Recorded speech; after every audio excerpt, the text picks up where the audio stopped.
Good morning. Today on CityCast Portland, we're talking about two Portlanders going all out for their cats, Mayor Keith Wilson picking favorites in the upcoming city council election, and what's to come for the fire-damaged Elephant's Delicatessen in Northwest. I'm your host, Claudia Meza. With me are Oregonian City Hall reporter Shane Dixon Kavanaugh and founder of Stumptown Savings, your friendly neighborhood grocery economy newsletter, Brian Vance. Welcome, my friends. So good to have you on the show. It is such a treat to return to the CityCast podcast, so thanks for having me back. Yeah, of course, as always. Oh, man.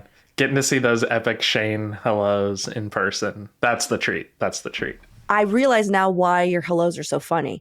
They have the cadence of a haiku. Mm-hmm. Ah, they do. So like you wait to see like, how is he going to follow that rhythm up? And then you find something and it's great. Anyhow, we still think we're going to superimpose them all one day. We're going to just do a super edit of just all your intro hellos. You've left me speechless. Utterly so. Okay, anyhow, as you both know, before I pass the mic, I ask an opening question so any new listeners can get to know our guests a little better. And today we're talking about how two Portlanders, David and Debbie Dix, are slowly transforming their backyard into an amusement park of sorts for their three cats. And they're building like a full-on catio replica of our city's bridges. And so far, Pawthorn has been installed. I said Pawthorn for those who nice pun. Find it that I don't enunciate well. Pawthorn. And if you haven't seen a picture of it, we're linking to the Oregonian story in our show notes because they've done a fantastic job. They even captured like that little bridge operator perch. It's very cute.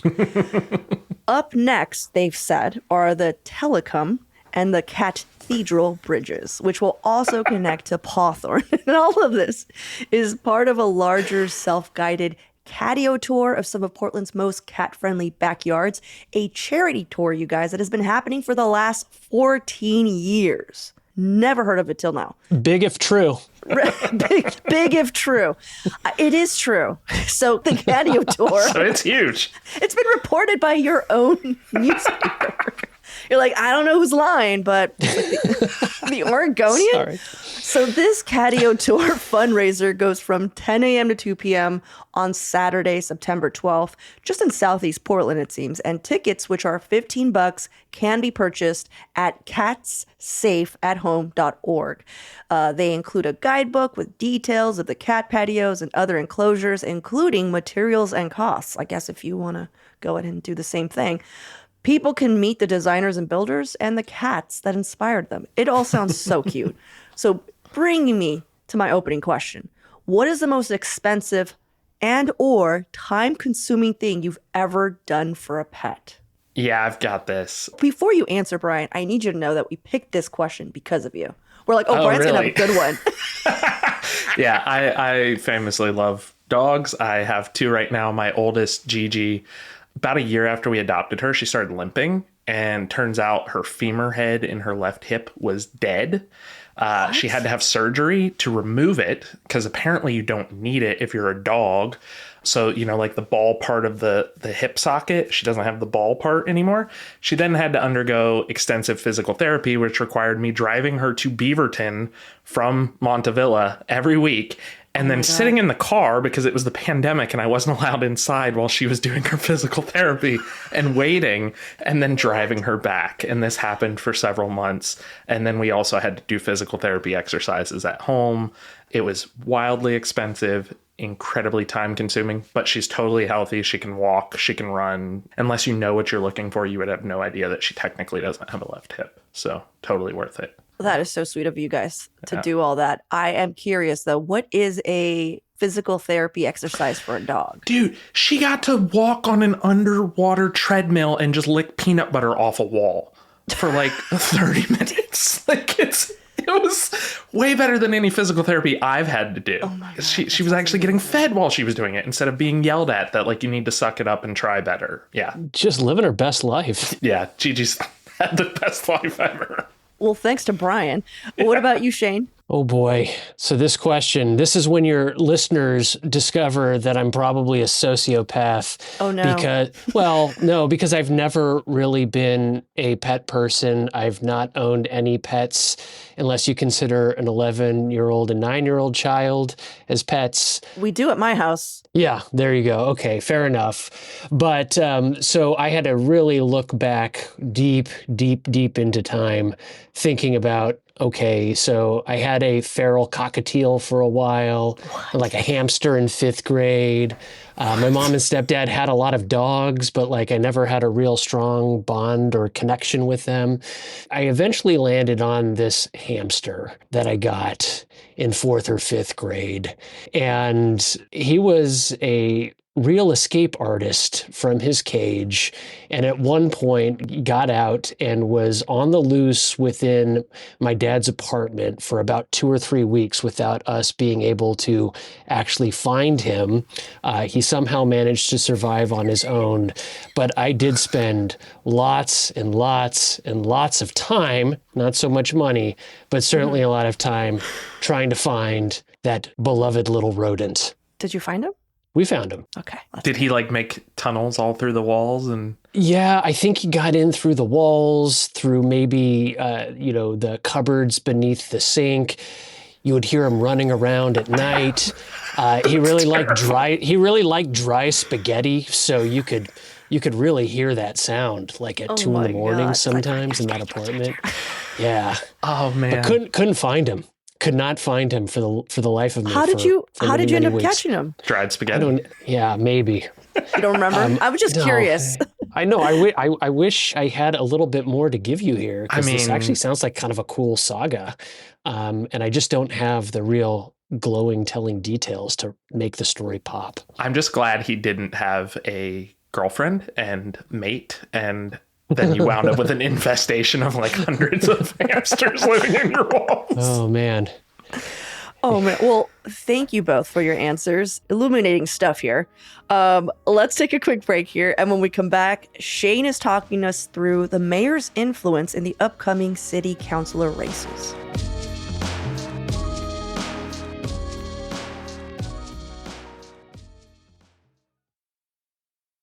So, Shane, I'm still pretty surprised that the mayor is able to endorse city council candidates. I don't know why, because U.S. presidents, like, they do it all the time. But for some reason, I think it's because it's Portland. I'm like, oh, that's not fair. I think the nonpartisan aspect of city council also kind of throws me when you see endorsements. Well, also, Claudia, I've heard you make this argument in the past that it's hard to even consider, arguably, that our current city council is nonpartisan. And to some extent, I think seeing the mayor get involved in these city council races kind of supports that theory as well. Oh, yeah. Especially who he is deciding to endorse. Part of me is just like, you're just proving the side of council who thinks you're against them correct. Yeah, a little bit. You didn't endorse any of them.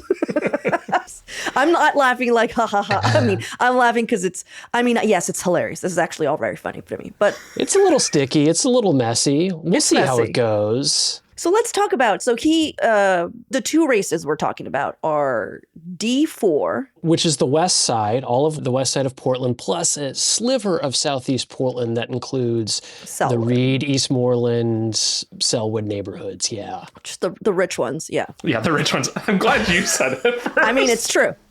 And District 3, right? District 3, yes. Which is most of southeast Portland, inside of the 205. Plus, there is this little hump of northeast Portland as well, so stretches into there. Yeah. Now, this is the reason I've heard, Shane, that their cycle is different than like District 1 and District 2, which is what I'm part of, which is most of North Portland, is because and I could be misremembering here, but supposedly the engagement is so high with voters in these two districts that they thought this cycle would make more sense. And I still, to this day, because somebody asked me and I was like, you know what? The answer I'm going to give you sounds so dumb when I say it out loud. And it can't possibly be that. So why is it that those two districts are on a 2 cycle like voting cycle election season rather than 4 years. So this is a one-time anomaly with our new form of government. Okay. So we had to have an election in 2024 for all 12 new city council seats.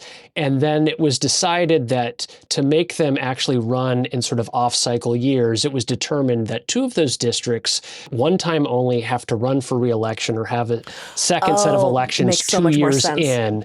So then we had 2 districts in non-presidential midterm cycles and then 2 districts during the presidential cycle. But to your point, it was determined that districts 1 and 2 were going to be teed up with the presidential election to ensure greater sort of voter participation and turnout, since those are sort of areas within Portland that had historically lower voter participation Because rates. we're working, okay? That's all I'm going to say. We're busy. Also, Go on. historically, District 1, not a lot of representation in local government. So that could be part I of love it how too. we're coming for it. We're like, listen here, okay? We're not deadbeats. We've got stuff to do. No, this makes so much sense, Shane. Thank you for explaining that, because I remembered half of it and it didn't. You know, when you only remember half of something, you're just like, well, that doesn't make sense. So this means that, let's say, like Angelita Murillo, who is a very popular candidate in District 3. District 3. She could theoretically have a 6-year tenure then. Sure. If she's running for re-election along with Steve Novick and Tiffany Koyama Lane in District 3, if they win their re-elections, they will then be up for re-election again in 2030, 4 years from now. Yeah, that's all. I was just like, oh, that's pretty interesting. It's pretty interesting. That's pretty cool. So let's go back to the mayor picking his. I know we're really ratcheting up the tension here. I know. Here comes the big reveal. Lay the table. I know. Well, also because I think a lot of people like me had that question, like, wait, why am I not voting for my new councilor? And it's why just now? like, oh, if you don't remember, because so much happened. Like, I know, our entire and change. and it's only been 2 years, Claudia, and I know how fired up you are about city government. You want to vote. You want to cast that ballot. Gotta wait again. 2 more years. You want to redo. Honestly. Maybe. I did want to vote, but that's fine. Go on, Shane. Tell us about this mayoral pick. Yeah, so it's interesting that the first city council candidate that the mayor has endorsed officially is not a current incumbent among those 6 people who are running for re-election, but somebody who is challenging or running in District 3 in Southeast Portland, a woman by the name of Kelly Torres, who is a longtime city parks official. She's worked for the Parks Bureau off and on over the last 15 or 20 years, but she also had a longtime stint as the chief of staff for Dan Ryan, who is now a city councilor in your district, Claudia. But I've heard of him. Yeah, but he was also a city commissioner in the old commission form of government, and actually the only person who sort of had that continuity going from the old government to the new government in a legislative role. So Kelly Torres is running in District 3, and the mayor, about a week and a half ago, showed up at a campaign event that she was having in the Central East Side with a bunch of business folks and entrepreneurs, and endorsed her there, threw his weight behind her, basically, saying to the effect, what I heard from the mayor's office when I asked about this was that, he is believing that she has the right qualities and qualifications to sort of help with what the mayor is now calling Portland's renaissance and pushing that forward, that he really needs her on the city council to sort of help move his agenda forward. Yeah. What that is essentially sort of saying is that, as probably a lot of your listeners are well aware, our current city council, by and large, is largely split along some ideological lines most of the time, often resulting in stalemates, 6-6 ties, and with little movement. And so both sort of progressive councilors and some of the more moderate ones sort of see this election as an opportunity to potentially pick up an extra seat and then have the greater chance of having a governing majority on council. And certainly Mayor Keith Wilson has a rooting interest in this as well, if he hopes to sort of have a council that is more supportive of some of his initiatives and his agenda.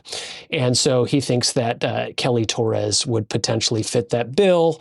And when I had asked the mayor about this and asked his office, I asked, is he going to be endorsing anybody else for city council here? And I was told, oh yeah, he's going to be endorsing Steve Novick, who's current city councilor in District 3, and he's going to be endorsing Olivia Clark and Eric Zimmerman on the west side. How about that? Yeah, conspicuously absent were the 3 progressive candidates running for re-election this year, who all also happen to be members of the Democratic Socialists of America.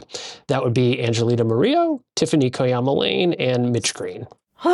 So basically what I'm hearing, Shane, is that this isn't going to add any more tension to City Hall in any which way. Because when Angelita Murillo wins back her seat, or whoever, because I'm sorry, I'm just calling it. She's one of the most popular candidates, literally has won polls of most popular candidates. It was a Portland Mercury poll, I will say that. It was Willamette Week, Claudia, come on. Was it? Oh, shit. He knows his polls. This Damn, man knows Shane. his polls. I know my Master papers. Shane. I read my newspapers. Well, I'm just saying, I'm just assuming some of the incumbents are going to win back their seats. Let's just say they do. Let's say all of them do. Knowing that the mayor did not want you in City Hall, that's going to be a fun session back, is all I'm saying. Yeah, I think I'm not sure if I would describe it as mutual antipathy at this point, but certainly it is abundantly clear that those progressive councilors who are running for re-election and the mayor are really at odds on many major issues in Portland. And, the mayor by and large, usually doesn't say things critical of other people and even those that he disagrees with. But certainly some of those council members have had very choice words about the mayor, increasingly so in recent weeks, especially when it comes to everything that's going on with the Moda Center, which the mayor supports pushing through this funding package to renovate the arena. And those 3 councilors were ones that opposed this term sheet that was recently passed by the city council. So it's already awkward. Let's just say that. Yeah. Increasingly so, perhaps. I do want to say that my predictions, of course, are just that. They're not endorsements. I'm just reading tea leaves at this point. Well, hopefully you're throwing some real money down on the betting markets for the city council races. Yeah, I was about to say you can bet now. I'm not doing that.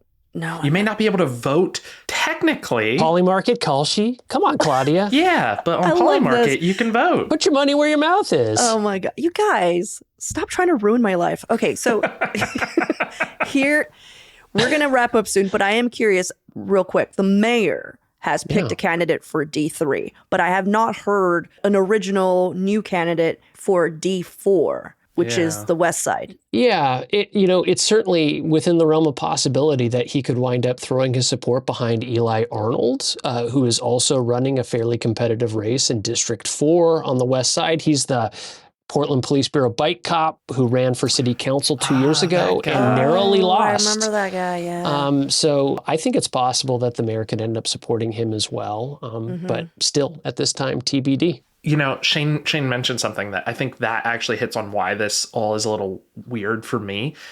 The mayor is one of the most polite people, I think, in the history of politics. Might I add, kind of a sweetheart. Yeah, he's just a really nice guy. Again, he doesn't, my opinion, he doesn't curse. He doesn't like to raise his voice. He doesn't call people names. And so him kind of weeding into the messier side of politics and picking favorites is just so sort of odd because that's where we get into the whole name calling and the nasty side of politics typically. Clearly, he's not going to do that in this instance, but I think that's what really makes it weird for me. Well, I was just going to say, I don't disagree with that at all, Brian, with the exception of one thing, which is the mayor's large email list that he occasionally blasts out messages. I was going to say, Shane, yeah. He has used that platform as a subtweet. Yeah, it's sort of a subtweet, often 100%. subtweeting these progressive counselors Interesting. and some of their agenda and their supporters. And he's really kind of pissed them off by doing so. Yeah, because they're just like, oh, why wouldn't you email us first or talk So to he's us Southern first before putting polite. us on blast? Yeah. So He's Southern it is polite. passive aggressive. I will say it is passive aggressive. Yeah, there's Portland polite and there's Portland passive aggressive. And Mayor Wilson Dude, checks both he those is boxes. He is our Portland through and mayor. through. He Yeah. is our mayor for a reason. All right, well, let's take a quick break here. And when we come back, Brian has some updates on the Northwest Elephants Deli.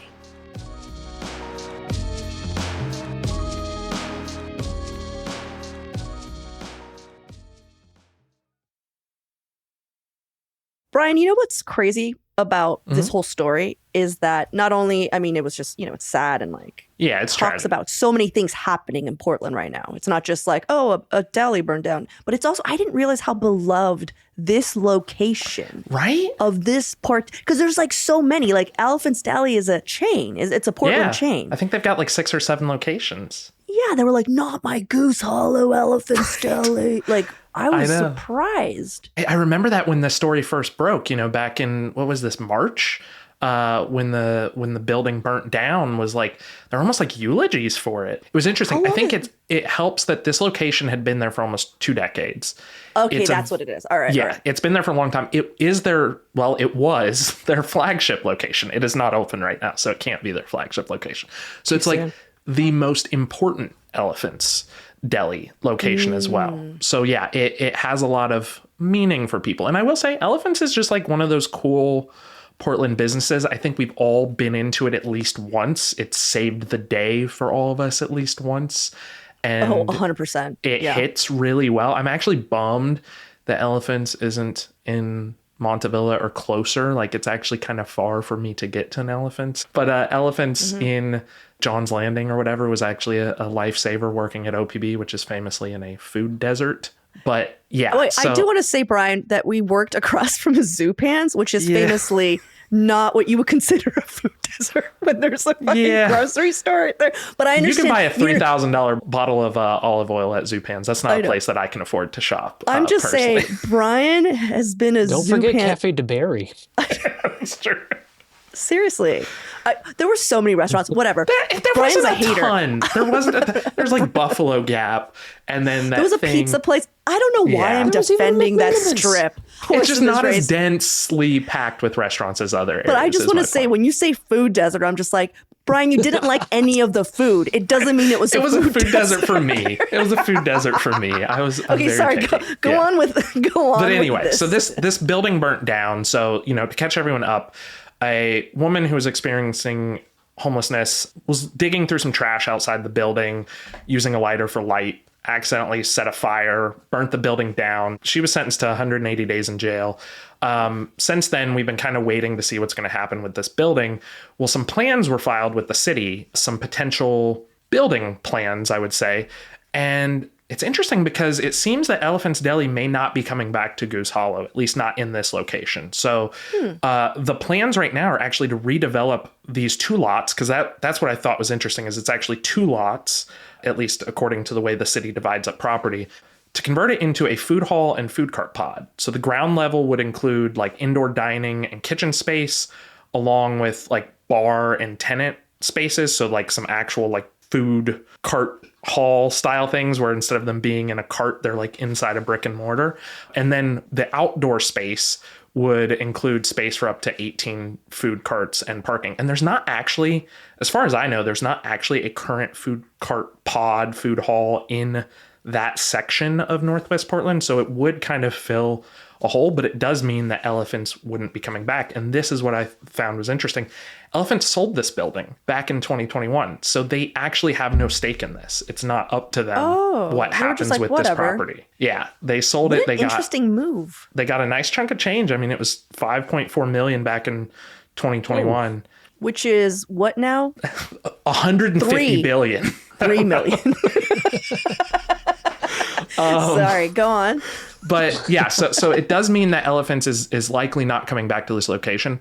I will say, and I should point out, this comes from Malia Spencer at the Portland Business Journal, who first broke this news. Elephants is committed to coming back to Northwest Portland in some way, shape, or form. They just haven't nailed down exactly what that'll look like. And this is part of why, because it's still up in the air as to what's going to happen with this location. I've noticed a lot of chatter around this, and a lot of people who are from that area are just like, another food cart. Just upset about that. But I think a food hall is pretty cool. A food hall is different, you know? Yeah, I will say Elephants fits a different hole, though. Like, we don't actually have a lot of places like Elephants in the city. Like, they just sell sandwiches and soup and salad. But it's also sort of like a market too, where you can like walk in and buy some other stuff. You know, like it's not just it's a deli. Restaurant. They aren't just making sandwiches and soup. You know, like you can do all kinds of stuff there. And clearly, I have not like really walked into. I got to tell you, the extent of my knowledge of Elephant's Deli is that it was the favorite catering choice of OPB, and so that's all we would eat at meetings. And so to me, like my Pavlovian brain, when I see an Elephant's sandwich, I'm just like, oh no, boring meeting. Not another and all-star. So I've never been to a location, but Portland loves I have been to their like Flying Elephants locations, which are like the smaller ones. So maybe that's why I thought like, oh, they just do these little things. I didn't know they were like an actual deli. I mean, they're a big business, you know, but yeah, so it's like, I get why people are a little sad about it, but at the same time, it's like, I mean, we're looking at potentially 20 plus small businesses opening on a spot that used to hold just one. That isn't necessarily a small business either. So it's like, it is kind of cool that it could foster some new economic development. And I do think one of the things that makes our city as cool as it is just like, all the various ways that someone can start cooking food and selling food to people. And food carts are one of the best ways to do that because it's lower overhead. It's a great way to get started. And these food halls, these like purpose-built ones, are just like better and cleaner than the old parking lot system that we used to really have in this city that, you know, is kind of going away. So I think I don't know. I get why people are sad, but as someone who is always interested in finding something new, like I see the upside of this. I can see why people are really lamenting the loss of this Elephant's delicatessen, just having anything with a strong kind of neighborhood connection, and then to lose it, not only in a fire, but just sort of with the compounded tragedy of how the fire occurred. Yeah. You know, it's just a reminder of just the continued crisis that we have with our unhoused population. And with a lot of those folks, they are struggling mightily, sometimes with behavioral health or addiction issues as well. And so I think when you take all of that together, just the loss is really gutting just by itself. And so I think the awareness that you're not going to get what you have lost restored or returned, like that adds a little bit of more pain to it. Yeah. In terms of the food hall idea, look, man, I'm a huge fan of food halls, and my favorite is Core on 82nd. Awesome. You know, just south of Powell. That is such a wonderful spot. But also, there's the part of me, and I kind of feel I get what some of the neighbors are sort of saying, like another fucking food hall or food carts. Are you serious? Here's my response to that, though. Here's the solution. I was thinking about this, and I actually went back in time many years ago for the years that I lived in New York City when I was exposed to the first old school food halls there, which was like a Kentucky Fried Chicken, Taco Bell, and Baskin Robbins. What's that song? all in one spot. So I'm like, hey, we could bring it back. It's a Pizza Hut. A combination Pizza Hut, Taco Bell. It's a Pizza Hut. Yeah. Yes, Pizza Hut, Taco Bell, KFC, and Baskin Robbins. It's a combination Pizza Hut and Taco Bell. What about that for a food hall in Portland? I think you're thinking of a mall food court, Shane. And we do have those still. But you just got to go a little further west for that, Shane. Yeah. Well, okay. Anyway, it's just an idea. Just wanted to float it out there. The combination Pizza Hut Taco Bell to be one of the 18 food cart pods. I don't think Taco Bell has. Do you know how long it's been since I've had a personal pan pizza? Oh, Shane, Yeah, can I tell you that it's coming back? People are buying Pizza Huts and turning them back into 90s. We're talking salad bars. We're talking with the lunch buffets and we're talking with the chandeliers with the glass. Yeah.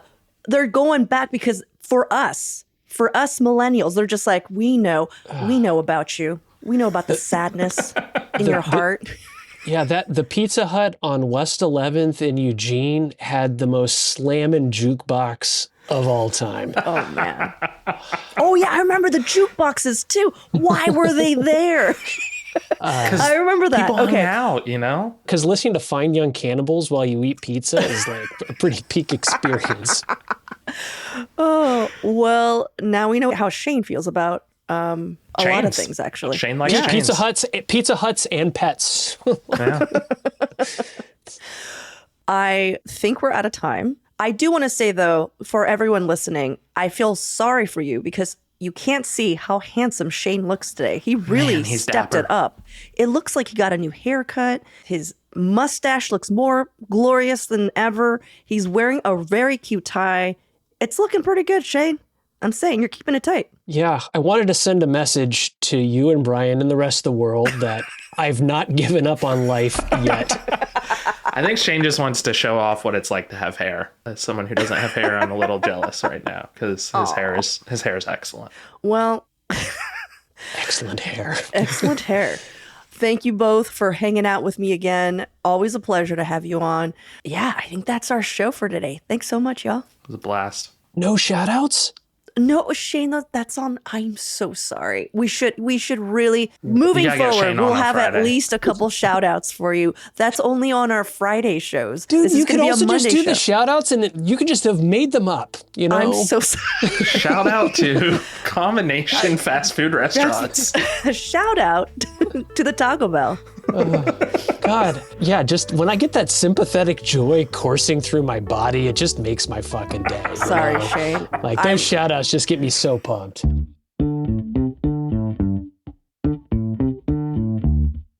That's all for today here on CityCast Portland. Thank you so much for listening. If you enjoyed this show, share it with a friend, rate it, leave us a good review, especially if you listen on Apple.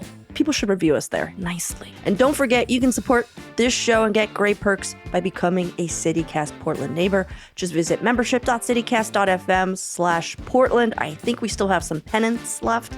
We'll be back tomorrow morning with more from around the city. Until then, see you at Slim's or at Pizza Hut. / Taco Bell. Or that KFC A&W on 82nd and Powell. Ooh, that's a good one. Yeah, Shane, you want to go there? I will meet you two there any day, anytime.